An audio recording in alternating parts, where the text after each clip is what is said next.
Welcome back, it's Dr. Somji. I'm going to be here to help you with your moisturizers.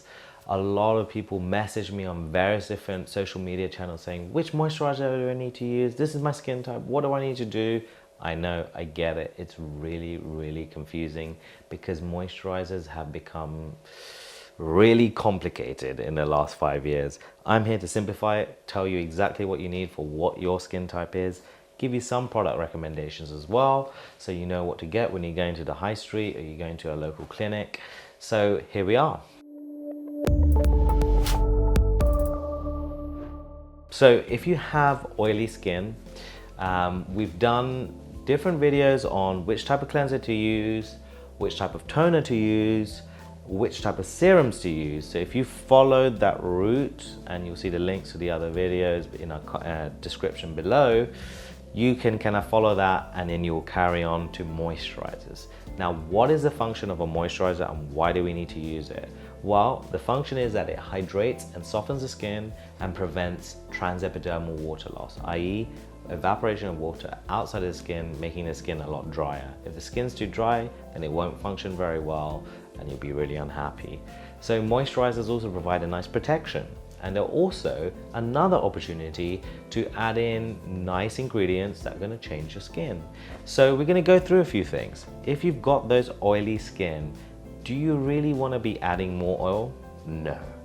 You really want to be using something that is water-based and lightweight. Thank God for things like hyaluronic acid. You can use it as a serum, but then you can also use it in a water-based formulation, such as this one. You'll see me recommending this on many social media channels. This is the Natural Moisturizing Factor, or NMF, with HA. So it's not technically, is it technically a serum? This is where people get confused. But you know, when I put it onto my skin, that looks like a cream to me. So I'm putting this as a moisturizer, and it is.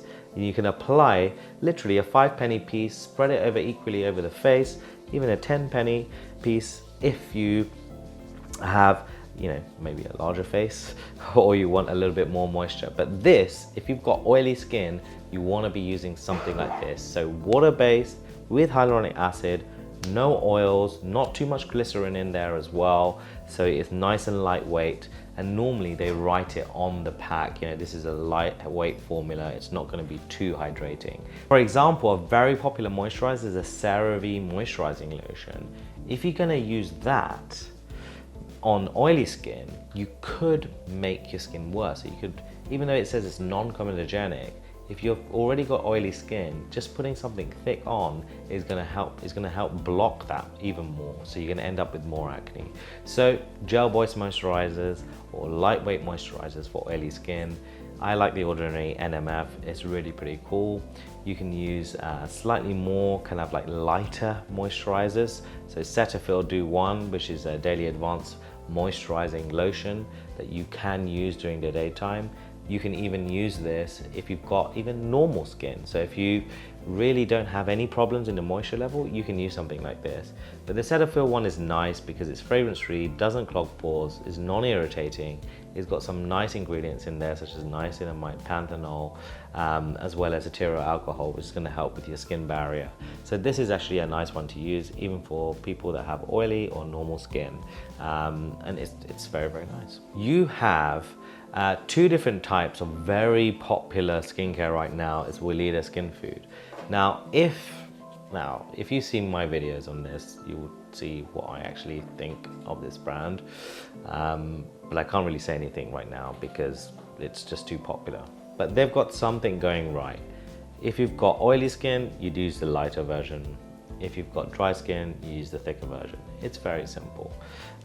So you look for the consistencies, and brands will normally say to you what is for like oily skin, what is good for normal skin, etc. But normal skin, you just want to be using the normal lotion. So Daily Advanced Moisturizing Lotion, CeraVe Moisturizing Lotion is really a good one. If you're on the Weleda trend, then you can use maybe the lighter version. It won't be too moisturizing for you, but that's what you want to be using if you've got normal skin. If you've got dry skin and you've got a really impaired skin barrier or mature skin and you really need to add the moisture, make sure in your serum section you're putting on hyaluronic acid, and then you will be doubling up with something that's a lot more richer. So you can really use even a rich cream. So this is a rich night cream from Cetaphil, which is much thicker. It's still got the niacinamide, the panthenol, the vitamin E in it, but it's really gonna stop any moisture loss because it's thicker in texture. One that I like to use during the daytime is this brightening comfort cream. It does say night, but for patients that have very dry skin, you can use this at night, use it in the morning rather.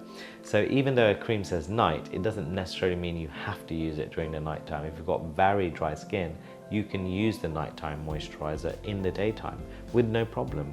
But they tend to be, let's say, more oil-based and heavier. If you have very impaired skin, then you can use a product like this, which is the Drunk Elephant Virgin Marula Luxury Facial Oil. I'm a big fan of this actually because I love oils, and marula oil is non-comedogenic, so it's not going to block pores. It's quite lightweight but intensely moisturizing and quite luxurious. So you can actually put this on instead of your moisturizer, and this is where oils should really sit within your skincare routine. And you'll see now there's going to be a lot of oils around. I like to think about retinols and mixing retinols with oils in the night time because it's going to help with the skin barrier, because retinol is going to maybe make the skin barrier a little bit more impaired and drier, and oil is going to really replace that lost moisture. Okay, so here we have it. Daytime, you want to be using lighter moisturizers, preferably water-based. If you've got very dry skin, you might be wanting to use your nighttime cream in the daytime. In the nighttime, it's going to be mixed with different things because you're repairing the skin, you're doing more stuff. So you might have a night cream mixed with retinol, you might have a night cream mixed with oil, you might have a night cream that's very rich in ceramides, and you might have a night cream that's got a few more things that will help with pigmentation, such as tyrosinase inhibitors. So you really want to be tailoring what you're doing depending on how your skin is feeling. And if you are doing things like skin cycling, you have to be doing things in accordance with it as well. Oily skin, a water-based moisturizer. Normal skin, lotion-based. Dry skin, cream/oil. Inflamed skin, very sensitive skin, maybe you want to be starting to use some balms and some very thick moisturizers that you can leave on that will really intensely hydrate the skin. So that's my 101 for moisturizers. If you have any more questions about moisturizers, what you should be using, as well as any specific products, just let us know in the comments below.